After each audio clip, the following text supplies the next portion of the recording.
So I'm back here in the United States in my home here in Idaho after a wonderful trip to Greece. The people of Greece are some of the most hospitable I've ever experienced around the world. Been to several countries around the world, 25 in fact, and really just nice people in Greece. Exercise Ramstein Flag 24 is an outstanding exercise for NATO, and I just wanted to kind of highlight some of the things, talk about what happened. There's going to be several videos. I got interviews with officers from the US, from Netherlands, from Denmark. Got footage of me flying in an AWACS, inside, outside. Got invited to fly on a Canadian CC-150 Polaris refueler where we watched them refuel some aircraft. Absolutely outstanding. And of course, I got some swag from my fellow service members across the globe.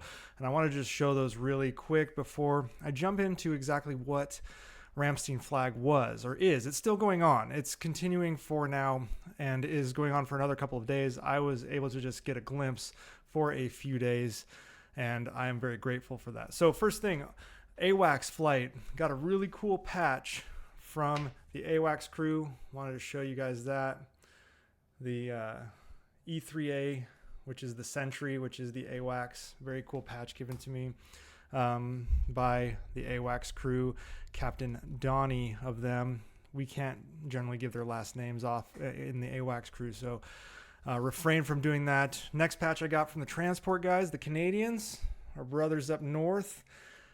Captain Mark Emerson of the Canadian Air Force gave me that, so super grateful.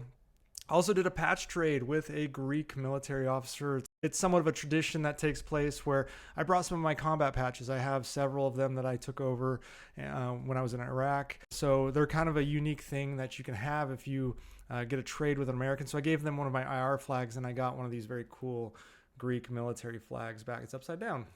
Greek military flags back in return. So super great time. More video content is going to come out pertaining to what I saw, what I did, the interviews, and just stay tuned for that. Going to continue to post regularly again on Ukraine, China, etc. However, that was just a whirlwind trip, 20-hour flight. But anyways, going to talk about what Exercise Ramstein Flag was all about.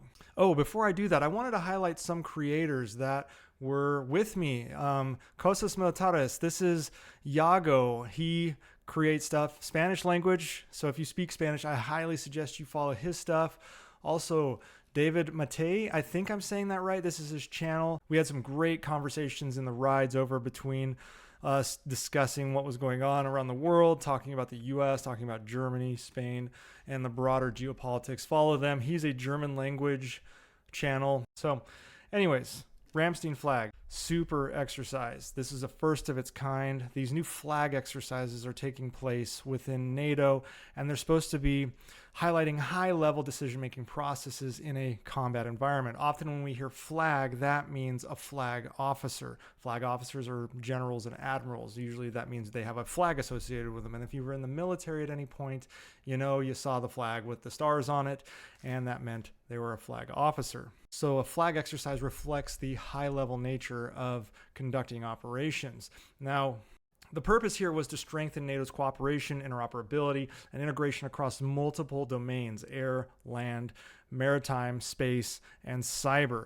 The focus I'm going to have is mainly in the air because that is the part I was shown. It demonstrated NATO's resolve and ability to deter potential adversaries in a live fly exercise. Now, the focus here was on counter A2AD, or counter anti-axis area denial, and I will talk about that in a moment. But before I get to that, I want to highlight exactly how many participants there were. There were over 140 aircraft coming to this exercise. Obviously, we see here F-35s out of the United States, that CC-150 Polaris coming out of Canada. 12 countries participated in this exercise. The European countries, we see Rafales, we see additional cargo aircraft, we see Gripens, we see Eurofighters, all coming to participate in this exercise in Greece.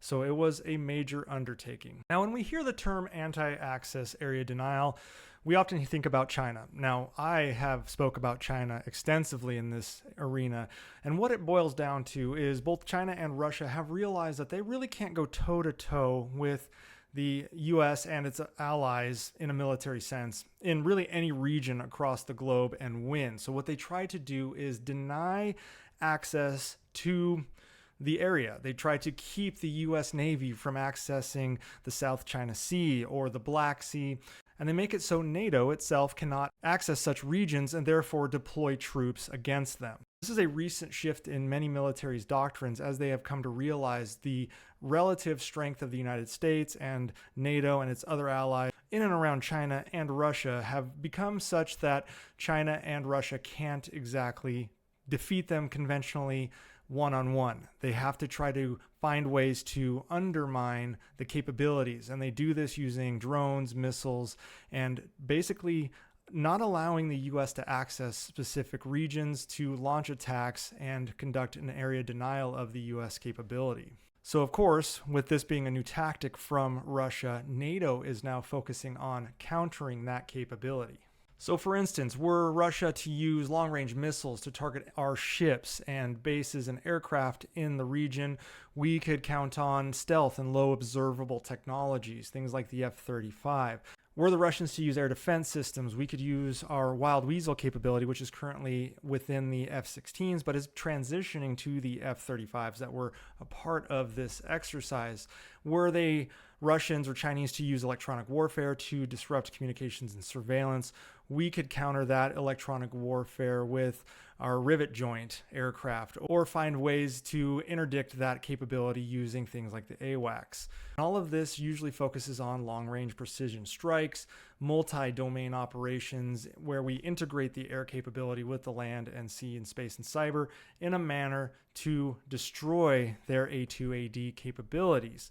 And the only way we can really do this effectively is working together as a team, which is what NATO is doing here. And so we see coordinated efforts from multiple countries flying multiple aircraft. I mean, in this image alone, we have a Eurofighter 2000, Eurofighter Typhoon, Rafale.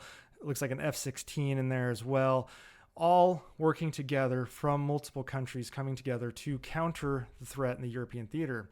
We have cargo aircraft taking part in this exercise. So very cool exercise, US F-35 right there, all of which meant to defend the European continent, the NATO allies, to protect the future and to keep everyone safe that it falls under that NATO umbrella through a high state of readiness to make sure that we can counter any threat that comes knocking on our door. And as promised a week ago, here is some F4 footage. So I'm just going to shut up and listen to those General Electric J79 turbojet engines roar on past.